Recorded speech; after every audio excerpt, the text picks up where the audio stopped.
Hello guys, welcome back to our channel. Episode ആരംഭിക്കുമ്പോൾ കാണിക്കുന്നത് തൻ്റെ കുഞ്ഞിനെ തേടി നടക്കുന്ന മീനാക്ഷിയും അർച്ചനയും സച്ചിയുമാണ്. അതേസമയം ഇന്ദ്രജ വിളിച്ച് കുഞ്ഞ് തൻ്റെ പക്കലുണ്ടെന്ന് പറയുകയാണ്. ഇത് കേൾക്കുന്ന പക്ഷം സച്ചിയും അർച്ചനയും മീനാക്ഷിയെ മാധവമംഗലത്ത് കൊണ്ടുവിടുകയാണ്.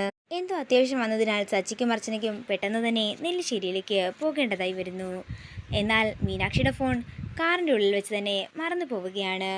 അങ്ങനെ മീനാക്ഷി മാധവമംഗലത്ത് എത്തിയിരിക്കുന്നു. മാധവമംഗലത്ത് മീനാക്ഷിയെ കണ്ടവരും തന്നെ സന്തോഷത്തോടെ നിൽക്കുകയാണ് ഇന്ദ്രജ. തുടർന്ന് ഇന്ദ്രജ എന്ന് വിളിച്ചുകൊണ്ട് കുഞ്ഞിനെ കൊണ്ടുവരാൻ പറയുമ്പോൾ മോളി അങ്ങോട്ടേക്ക് വന്ന് കുഞ്ഞിനെ മീനാക്ഷിയുടെ കയ്യിലേക്ക് കൊടുക്കുന്നു. കുഞ്ഞിനെ കൈ കിട്ടുന്ന മീനാക്ഷി സന്തോഷത്തോടെ കുഞ്ഞിനെ ഉമ്മ വയ്ക്കുകയാണ്. നിനക്ക് വേണ്ടതിപ്പോൾ കിട്ടിക്കഴിഞ്ഞല്ലോ, ഇനി ഇവിടുന്ന് എങ്ങനെ രക്ഷപ്പെടാം എന്നായിരിക്കുമല്ലേ നീ ആലോചിക്കുന്നത്. നീ അവിടെ അനുഭവിക്കുന്ന അപമാനങ്ങളെല്ലാം ഞാൻ അറിയുന്നുണ്ട് മോളെ. പക്ഷേ നിന്നോടെന്തെങ്കിലും ചോദിക്കാമെന്ന് കരുതിയാൽ നീ എന്താണെങ്കിലും സത്യങ്ങളൊന്നും പറയാനേ പോകുന്നില്ല. കൂടാതെ നീ പെട്ടെന്ന് തന്നെ ചെമ്പകമംഗലത്തെ ആളായി മാറുകയും ചെയ്യും. പക്ഷേ നീ മറന്നു പോകുന്ന ഒരു കാര്യമുണ്ട്. ഇതും നിന്റെ വീട് തന്നെയാണ്. ഇവിടെയും നിനക്കൊരു മുത്തശ്ശനുണ്ട്. ഇടയ്ക്കെങ്കിലും നിനക്ക് ആ മുത്തശ്ശനെ ഒന്ന് വന്ന് കാണാമായിരുന്നു. മുത്തശ്ശൻ്റെ അവസ്ഥ ഇപ്പോൾ വളരെ ദയനീയമാണ്. മുത്തശ്ശന് എന്തു പറ്റിയെന്ന് മീനാക്ഷി ചോദിക്കുമ്പോൾ ഇന്ദ്രജ പറയുകയാണ്, അച്ഛന് ഒരു അറ്റാക്ക് ഉണ്ടായിരുന്നു. അതേ പിന്നെയാണ് എല്ലാ രോഗങ്ങളുടെയും തുടക്കവും. അറിയിക്കേണ്ടവരെയൊക്കെ അറിയിച്ചോളാനാ ഡോക്ടർമാർ പറഞ്ഞിരിക്കുന്നത്. പക്ഷേ നിനക്ക് അച്ഛനൊന്ന് വന്ന് കാണാൻ പോലും സമയമില്ലല്ലോ എന്ന് ഇന്ദ്രജ വിഷമം അഭിനയിച്ചുകൊണ്ട് പറയുകയാണ്. അങ്ങനെയൊന്നും പറയല്ലേ വല്യമ്മേ, മുത്തശ്ശൻ എവിടെയെന്ന് മീനാക്ഷി ചോദിക്കുമ്പോൾ അകത്തുണ്ടെന്നും നീയൊന്ന് കണ്ടിട്ട് വേണം പോകാൻ, ഇതെന്റെ അപേക്ഷയാണെന്നും ഇന്ദ്രജ പറയുന്നു. ഇത് കേൾക്കുന്ന മീനാക്ഷി കരഞ്ഞുകൊണ്ട് അകത്തേക്ക് ചെല്ലുകയാണ്. അതേസമയം മയങ്ങുകയായിരുന്നു മാധവമേനോൻ. മാധവന്റെ അടുത്ത് വിഷമത്തോടെ ഇരിക്കുന്ന മീനാക്ഷിയാണ് കാണിക്കുന്നത്. അതേസമയം ഇന്ദ്രജ മോളിയെ വിളിക്കുകയാണ്. നിനക്കറിയാലോ മോളി, അച്ഛൻ മരുന്നിന്റെ സെഡേഷൻ കാരണമാ ഇപ്പോൾ ഉറങ്ങുന്നത്. അച്ഛൻ എഴുന്നേൽക്കുന്നതിന് മുമ്പ് ചെയ്യേണ്ട കാര്യങ്ങളെല്ലാം ഞാൻ നിന്നോട് പറഞ്ഞിട്ടുണ്ടല്ലോ.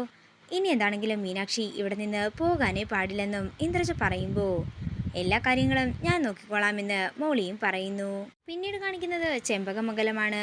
മാലതിയെ ഹോസ്പിറ്റലിൽ നിർത്തിക്കൊണ്ട് ബാക്കി എല്ലാവരും ചെമ്പകമംഗലത്തെത്തിയിരിക്കുന്നു.